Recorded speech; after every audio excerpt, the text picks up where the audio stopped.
할렐루야. 우리 성가대 찬양을 통해서 하나님 영광 받으신 줄로 믿습니다. 하나님의 약속의 말씀 위에 굳게 서서 모두가 승리하는 우리 성도님들 다 되시기를 먼저 주님의 이름으로 축복하겠습니다. 자, 오늘 우리 사관학교 그동안 귀한 자들의 성별된 족보, 수르바벨 성전과 이 귀한 자들의 성별된 족보 11권 하를 20번에 걸쳐서 우리가 공부를 했는데, 오늘 이 시간에는 마지막으로 총 정리를 하도록 하겠습니다. 자, 문제를 풀어가면서 그동안 이렇게 배운 거, 은혜 받은 거 다시 한번 되새기는 시간을 갖도록 하겠습니다. 자, 먼저 첫 번째 우리 문제를 풀어보겠습니다. 자, 하나님께서는 구약시대에 성전을 중심으로 구속운동을 진행시켜 오셨습니다. 자, 구속사 시리즈 11권 하에서는 구약의 성전을 네 가지 관점에서 분석하고 있는데, 그 네 가지 관점이 무엇입니까? 자, 우리 제일 첫 번째 우리 공부에서 나온 내용이죠. 자, 첫 번째 내용이 무엇입니까? 택하신 장소죠. 택하신 장소.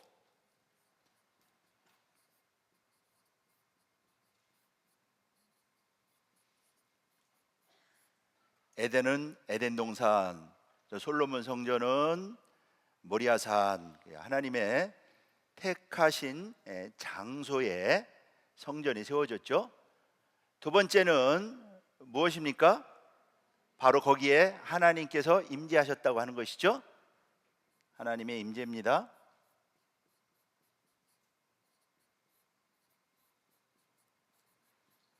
그리고 세 번째로 중요한 관점 무엇입니까? 하나님을 섬기는 제사장이 있었다고 하는 것이죠. 에덴 동산에서는 아담이 제사장이었고요. 그리고 성전에서는 아론의 자손들이 제사장이었습니다. 그리고 네 번째 관점은 무엇이었습니까?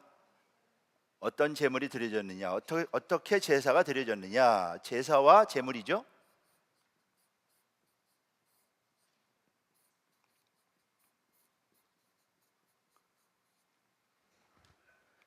자, 두 번째 질문을 보면서 우리 다시 한번 생각해 보겠습니다. 자, 바사왕 고레스에 의하여 바벨론의 포로로 끌려간 이스라엘 백성에게 귀한 영이 내려진 때는 주전 몇 년입니까? 이것은 이제 1차 바벨론 귀환이죠. 자, 에스라 1장 1절에 보면은요, 바사왕 고레스 원년이다. 바사왕 고레스 원년에 귀한 영, 고레스의 조서가 내리죠. 이때가 몇 년입니까? 주전 538년이죠. 주전 538년. 자, 고레스는 주전 538년에 바사와 메대의 제국의 왕으로 즉위해서요, 530년까지 통치를 하게 되죠. 자, 그는 즉위하자마자 귀한 영을 내립니다. 그 다음에 세 번째 문제를 풀어보겠습니다. 자, 요세푸스의 기록에 의하면은 고레스 왕은 성경을 읽다가 자신의 사명을 깨달았다고 합니다. 그래서 이제 귀한 영을 내리게 되고 성전을 건축하게 하라고 하는 그러한 조서를 내리게 되죠. 이때 그 고레스 왕으로 하여금 성경을 읽게 만든 사람은 누구입니까? 라고 하는 질문이 되겠습니다. 자, 무슨 성경을 읽다가 알았을까요? 이사야죠. 공부 아주 잘하셨어요. 그러면은요, 누가 이 성경을 읽게 했을까요? 왕에게 가까이 나가서 이렇게 편하게 말할 수 있는 그러한 사람이 했겠죠. 바로 다니엘이었던 것입니다.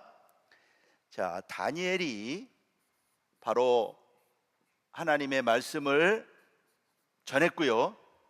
그리고 고레스는 이 말씀을 진짜 읽고 이 말씀이 자신을 가리킨다고 하는 것을 깨닫고 굉장히 놀라게 되죠. 그리고 자신의 사명이 무엇인지 깨닫게 됩니다. 그래서 이사야 44장에 보면은 고레스에 대하여 예언하고 있죠. 물론 이사야 45장에도 예언하고 있습니다. 자, 그 근거는 다니엘 1장 21절에 보면은 다니엘이 고레스 왕 원년까지 있었다. 고레스 왕 원년은요, 바벨론이 멸망하던 해를 가리키는 것이죠. 그리고 고레스가 즉위하던 해가 고레스 왕 원년인데, 사실은 다니엘은 고레스 왕 3년까지 그때 마지막 계시를 받게 되죠. 그런데 고레스 왕 원년까지 있었다고 하는 것은 다니엘을 통하여 고레스가 하나님의 말씀을 듣게 되고 깨닫게 되었음을 여기서 우리에게 암시해 주고 있는 것입니다. 자, 네 번째 질문 보겠습니다. 자, 다니엘의 새 일의 기도 기간은 언제부터 언제입니까? 다니엘 10장에 보면은 큰 전쟁에 관한 계시를 받게 되는데, 다니엘이 새 일회를 기도하죠. 새 일회를 기도하고 응답을 받는데, 그 기간이 언제부터 언제입니까? 자, 다니엘 10장 2절서부터 4절에 보면은요, 새 일회 동안에 금식하며 기도했다. 근데 응답을 정월 24일에 받았다. 그러니까 언제부터 언제일까요? 1월 3일서부터 24일까지. 그러면은 새 일에는 21일이죠. 3일이니까. 그런데 사실은 1월 1일과 2일은 유다 백성들이 원래 금식합니다. 그래서 1월 1일과 2일도 금식하고, 그리고 3일서부터 작정하고 또 3주간 금식하고 기도하고 다니엘이 응답을 받은 것입니다. 그것이 바로 큰 전쟁에 관한 계시가 되는 것이죠. 자, 그 다음에 다섯 번째 질문을 보겠습니다. 귀환에서 538년 귀환령이 내리고 537년 귀환하고요, 536년에 곧바로 성전 재건이 이제 시작이 되죠. 그러나 대적들의 방해로 중단이 되게 됩니다. 자, 그렇다면은 성전 건축이 다시 시작된 해는 몇 년, 몇 월, 며칠입니까? 몇 년 동안 중단이 되죠? 16년 동안 중단이 되죠. 그러니까 몇 년입니까? 536년서부터 16년이니까 주전 520년. 자, 주전 520년에 성전 건축이 다시 재개가 됩니다. 자, 이 말씀이 학개서 1장 14절 15절에 있는데요, 여기 보면은요, 다리오 왕 2년에 6월 24일에 성전 건축이 시작이 되었다, 이렇게 말씀하고 있는데, 다리오 왕 2년은 주전 520년이 되는 것입니다. 왜냐하면 다리오 왕은 주전 522년에 즉위했기 때문이에요. 그래서 520년부터 성전 재건이 시작이 되었다 라고 하는 것이에요. 자, 여섯 번째 질문을 살펴보면서 답을 다뤄보겠습니다. 자, 주전 520년 스룹바벨 성전을 건축을 다시 시작할 때 가장 앞서서 방해했던 두 사람이 누구입니까? 누구죠? 자, 이제 520년 성전 건축이 재개되니까 이 강서편을 다스리던 닷드네와 그리고 스달보스네가 와가지고 이거 누가 시켜서 하느냐, 이렇게 물어보게 되죠.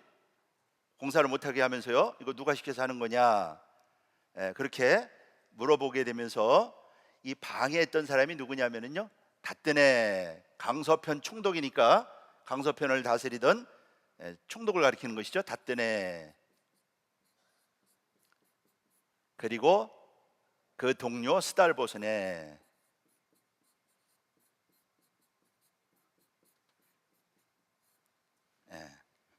스달보스네가 방해를 했던 것입니다.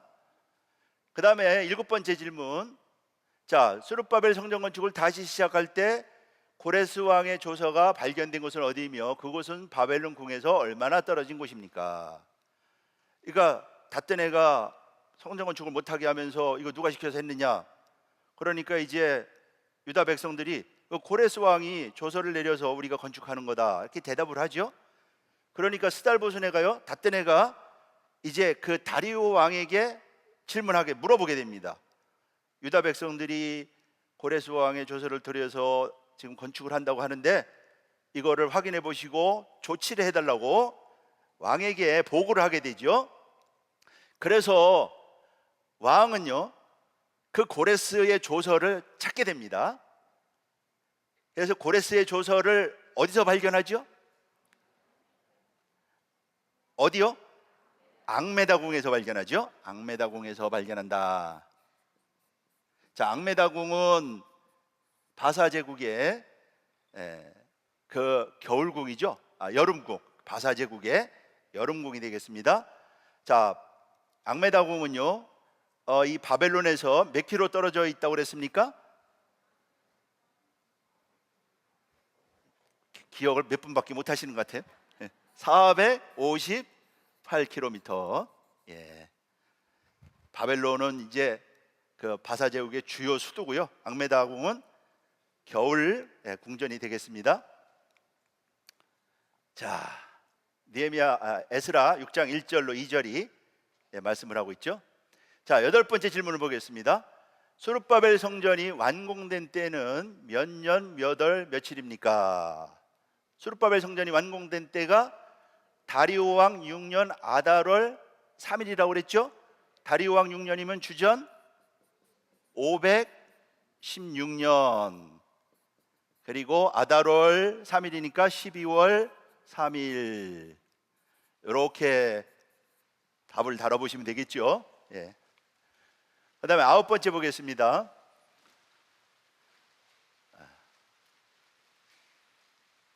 다 남기셨죠? 남기는 소리가 아주 잘 들립니다. 예. 자, 학계 선지자를 통하여 오늘부터 복을 주리라는 말씀이 선포된 때는 몇 년, 몇 월, 며칠입니까? 자, 학계서 2장 10절에 보면은요, 자, 오늘부터는 내가 너희에게 복을 주리라. 다리오 왕 2년 9월 24일 이렇게 말씀하고 있죠. 그래서 주전 몇 년입니까? 주전 520년 9월 24일이죠.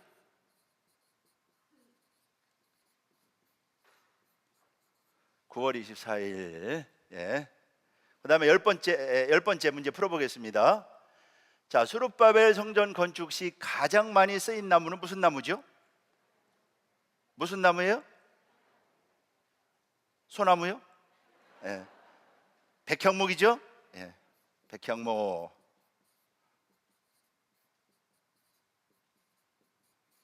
수목의 왕. 백향목은요, 아주 향기가 강하게 나는 나무가 바로 백향목이죠. 그 다음에 11번째 문제 한번 풀어보겠습니다. 자, 이 백향목에 대하여 말씀하고 있죠. 자, 에스겔 17장 22절에 보면은요, 나 주 여호와가 말하노라. 내가 또 백향목 꼭대기에서 높은 가지를 취하여 심으리라. 내가 그 높은 세 가지 끝에서 연한 가지를 꺾어 높고 뼈난 산에 심되. 우리 에스겔 선지자를 통해서 그 구속사에 대하여, 이스라엘의 회복에 대하여 말씀할 때 백향목 꼭대기에서 가지를 꺾어서 갖다 심는다 이렇게 말씀을 하고 있는데, 여기 연한 가지와 심는다는 것은 무슨 말씀인가라고 하는 것입니다. 연한 가지는 누구를 가리킬까요? 예수 그리스도를 가리키겠죠. 예수님은 순으로 오시잖아요. 순으로. 그리고 심는다라고 하는 것은 무슨 말씀일까요? 심는다. 예수님이 말씀이 육신이 되어서 이 땅에 오시는 것을 가리키죠. 성육신을 가리킨다. 사람이 되어서 이 땅에 친히 오신 것을 가리키는 것입니다. 12번째, 자, 학계 1장 8절에 보면은 스룹바벨 성전을 재건할 때 하나님께서 명령하시죠. 공사를 시작해라 할 때 뭐라고 그러느냐? 너희는 산에 올라가서 나무를 가져다가 전을 건축하라. 그렇게 하나님께서 말씀하시는데, 여기에 나무는 어떤 나무를 가리키고 이것의 구속사적인 의미는 무엇입니까? 여기 나무는 어떤 나무를 가리킬까요? 감람나무를 가리키겠죠? 왜냐하면요, 어디 올라가서? 산에 올라가서. 이 산은 어디를 가리킬까요? 감람산을 가리키죠. 감람산은 감람나무가 많은 곳이죠. 그래서 여기는요, 감람나무.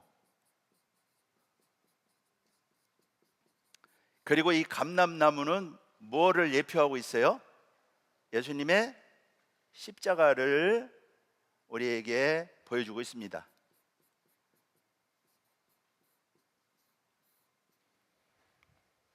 예수님은 학계 1장 8절에 이 나무를 크실론이라고 70인경에서 번역하고 있는데, 예수님은 당신 자신을 가리켜서 내가 푸른 나무다 그렇게 말씀할 때 동일한 크실론이라고 하는 단어를 써서 예수님은 말씀하셨던 것은 십자가를 지고 가시면서 내가 푸른 나무다 이렇게 말씀을 하셨어요.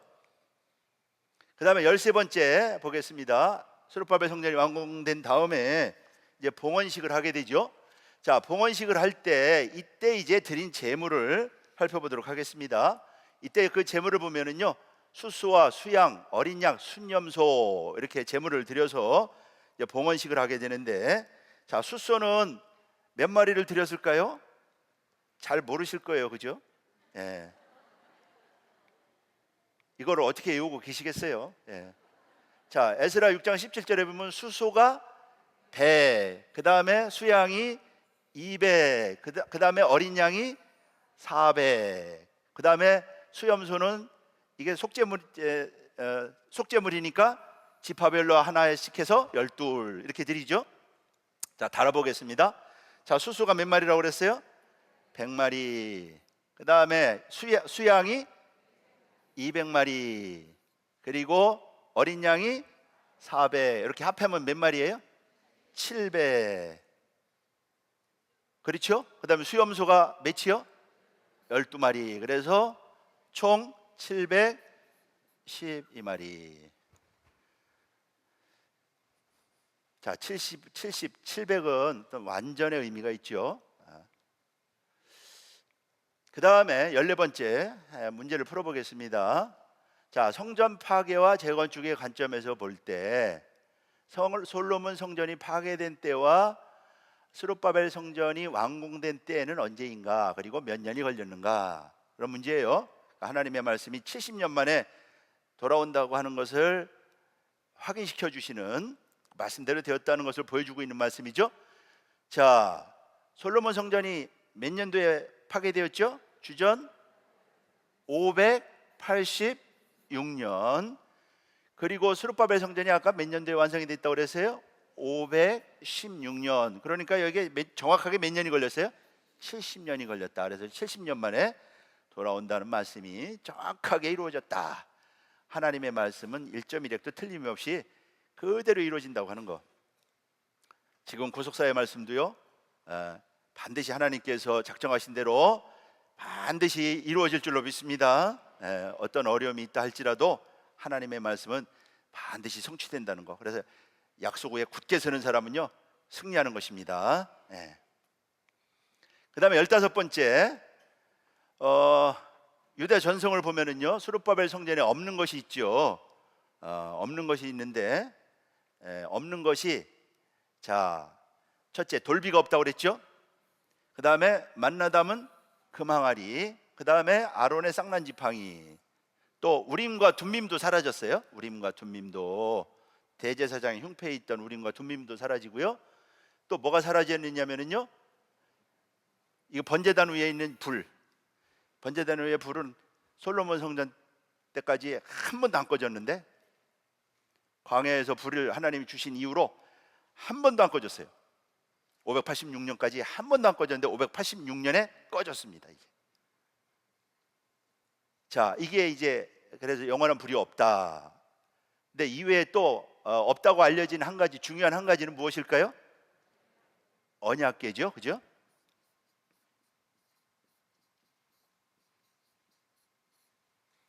그러니까 언약궤에는 속죄수와 그 위에 있는 그룹이 당연히 없는 거죠. 자, 16번째 문제 풀어보도록 하겠습니다. 이렇게 풀다가는 하루 종일 걸릴 것 같은데 좀 빨리 풀겠습니다. 자, 예레미야 선지자는 언약궤가 필요 없는 시대가 온다고 예레미야 3장 16절에서 예언했습니다. 거기서 예레미야는 언약궤에 대하여 첫째, 거기 이제 다시는 말하지 아니할 것이고, 다시는 말하지 아니할 것이고, 다시는 생각지 아니할 것이고, 다시는 기억하지 아니할 것이고, 다시는 찾지도 아니할 것이라고 했습니다. 마지막으로 또 뭐를 한다고 그랬어요? 마지막으로 여기 본문이 없네요. 마지막으로 만들지 아니한다. 이거를 기억하고 있는 거 보니까 공부 열심히 하신 거예요. 예. 자, 17번째. 자, 언약궤가 다시 필요 없는 시대가 온다는 것은 왜 그렇게 언약궤가 필요 없는 시대가 온다고 했을까요? 그것은 언약궤의 실체가 도래할 것이기 때문에. 그림자를 붙잡고 있지 말아라. 실체를 붙잡아라. 그것도 은혜죠. 그래서 그럼 언약궤의 실체가 누구란 말입니까? 예수 그리스도 자신이시죠?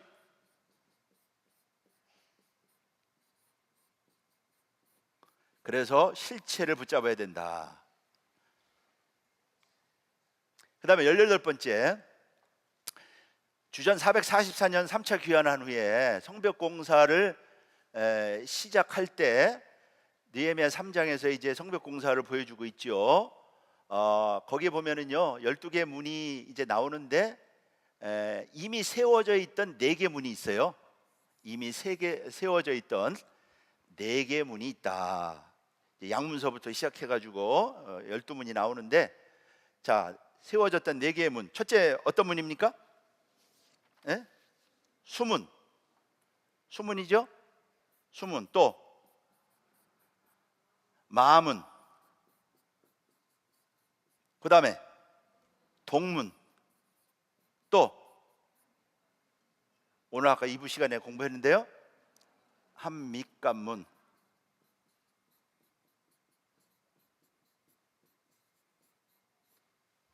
공부들 열심히 하시는 것 같아요. 4개를 잘 기억하시는 것 같아서. 자, 봤고요. 그 다음에 19번째. 자, 성벽 재건 공사가 시작하게 된 계기가 된 사건은 그 느헤미야가 그 하나님 앞에 기도해서 이제 응답받게 되는데, 누가 바벨론 수상궁에 찾아왔는데 누가 찾아왔을까요? 하나니가 누구죠? 느헤미야의 동생이. 왜 찾아왔을까요? 예루살렘이 황폐화된 것을 이렇게 알려주기 위해서, 그래서 그 사실을 전하기 위해서 하나니가 찾아오죠. 그래서 느헤미야가 기도하게 되고 응답을 받게 됩니다. 1600km나 떨어진 먼 거리를 하나니가 찾아왔다고 하는 것은요, 믿음으로 온 것입니다. 믿음으로 온 것입니다. 자, 20번째. 주전 444년 제3차 바벨론 포로 귀환을 허락한 아닥사스다 왕을 이제 롱기마누스라고 합니다. 자, 이 롱기마누스가 통치한 기간은 언제부터 언제까지입니까?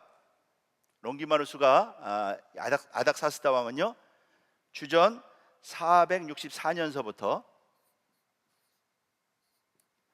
423년까지가 되겠습니다. 주전 464년서부터 423년.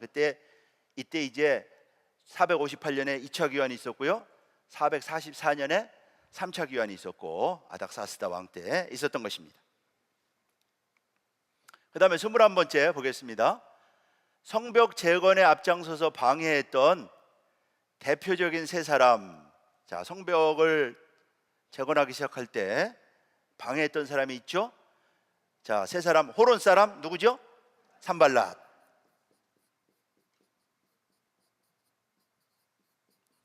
그 다음에 암몬 사람 도비야. 그 다음에 아라비아 사람 게셈. 이 사람들이 방해하게 되죠. 자, 22번째 보겠습니다. 대적들은 느헤미야를 암살하고자 하는 시도해서요, 어디서 만나자고 하지요. 어디서 만나자고 하죠? 오노 평지에서. 몇 번이나? 한 번? 5번. 5번이나 만나자고 합니다. 그러나 느헤미야는요, 거기에 속아 넘어가지 않죠. 자, 23번째, 성벽 재건을 방해하고 느헤미야에게 두려움을 주었던 여자 선지자 이름은 누구냐? 누구예요? 노아디아.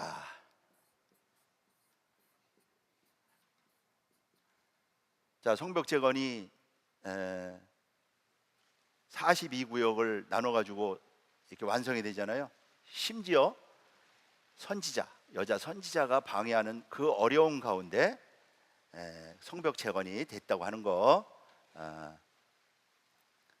자, 노아디아라고 하는 여자 선지자가 두려움을 주고자 했다. 자, 24번째 보겠습니다. 자, 성벽 재건이 완성된 때는 언제입니까? 성벽 재건은 언제 완성이 되죠? 주전 444년? 444년이죠? 444년 몇 월? 6월 25일. 6월 25일. 자, 25번째. 자, 도비아가 이제 이 건축을 많이 방해하는데요. 유다에 이 동맹한 자들이 많았죠. 자, 도비아는 누구의 사위가 되었으며 도비아의 아들이 여호하난인데 여호하난은 누구의 딸과 결혼했습니까? 자, 도비아가 누구의 사위가 되었어요? 스가냐의 사위가 됐다. 그 다음에 또 그 아들 여호하난은 누구와 결혼했어요? 무슬람의 딸과 결혼했다.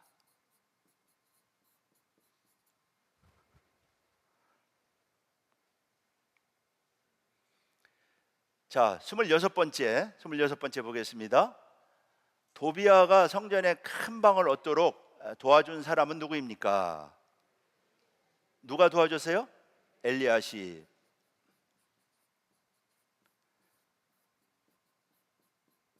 자, 여기 있는 성전의 큰 방은 이방인이 들어와서는 안 되는 것이죠.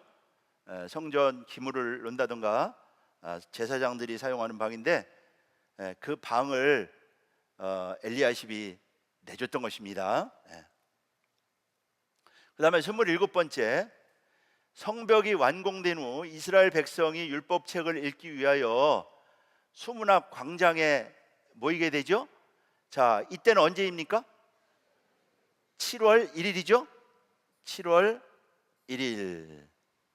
7월 1일 성벽 재건을 6월 25일에 완공한 다음에 바로 봉헌식을 한 것이 아니고 수문앞 광장에 모여서 말씀 사경회를 합니다. 율법책을 읽죠. 이때가 바로 7월 1일입니다. 자, 28번째. 자, 성벽 완성 후에 있었던 거족적인 회개운동 가운데 느헤미야 9장 16절서부터 31절에 범죄와 하나님이 베푸신 긍휼이 나오는데, 자, 몇 가지 범죄를 기록하고 있다고 말씀하고 있죠? 24가지 범죄를 기록하고 있다. 24가지 범죄와 몇 가지 긍휼? 48가지. 하나님의 긍휼이 훨씬 더 크죠. 이것을 기록하고 있습니다. 자, 29번째 문제를 보도록 하겠습니다. 자, 예루살렘에 거주할 사람을 재배치할 때 제비를 뽑아서 백성의 얼마를 예루살렘에 거하게 하였습니까? 자, 예루살렘에 거하도록 선택된 사람 얼마였을까요? 10분의 1. 10분의 1은 제비 뽑아가지고 뽑혀서 예루살렘에 거주하게 되는 축복을 누리게 됩니다. 자, 마지막 질문 보겠습니다. 자, 에스라의 찬양 대열과 느헤미야의 찬양 대열이 최종적으로 도착한 것은 어디라고 그랬죠? 예? 최종적으로 도착한 것이 한미가문이에요? 예. 한미가문을 통해서 어디로 갔어요? 성전으로 갔죠. 예. 오늘 말씀을 너무 잘 들으신 것 같아요. 최종 목적지는 성전이다. 그래서 느헤미야 성벽 건축은 결국에는요 성전의 완성이라고 하는 것을 보여주고 있는 것입니다. 예. 자, 잠깐 기도하고 마치겠습니다. 아버지 하나님 감사합니다. 하나님께서 놀라운 은혜를 베풀어 주시어서 귀한 자의 성별된 족보, 또 스룹바벨 성전과 귀한 자들의 성별된 족보를 통해서 큰 은혜 받고 하나님의 구속 경륜을 밝게 깨닫게 하신 것 감사를 드립니다. 살아계신 아버지 하나님, 우리 모든 평강의 성도들, 이 말씀의 응답자들 다 되어서 아버지 하나님이여 성벽을 재건하고 성전을 재건하는 귀한 일꾼들 되게 하여 주시옵시고, 우리 주님께서 마침내 오셔서 우리의 구원을 이루시고 아버지 하나님이여 참으로 우리의 구속을 완성하셨습니다. 우리 택한 하나님의 자녀들, 구원의 하나님의 자녀들 되어서 구속사의 말씀을 이제 땅끝까지 전하는데 힘다하여 헌신하고 충성하는 하나님의 백성들 다 될 수 있도록 축복하여 주시옵소서. 이렇게 성벽 재건에 헌신한 하나님의 자녀들 축복하고 복받은 것처럼 마지막 구속사 운동에 헌신하고 충성하는 모든 우리 성도님들 큰 복을 받아서 하나님의 큰 뜻을 이룰 뿐만 아니라 하나님의 영광을 크게 나타내는 복된 우리 성도님들 모두가 될 수 있도록 축복하여 주시옵소서. 예수 그리스도의 이름으로 감사하며 기도하옵나이다. 아멘. 감사 영혼 드리겠습니다.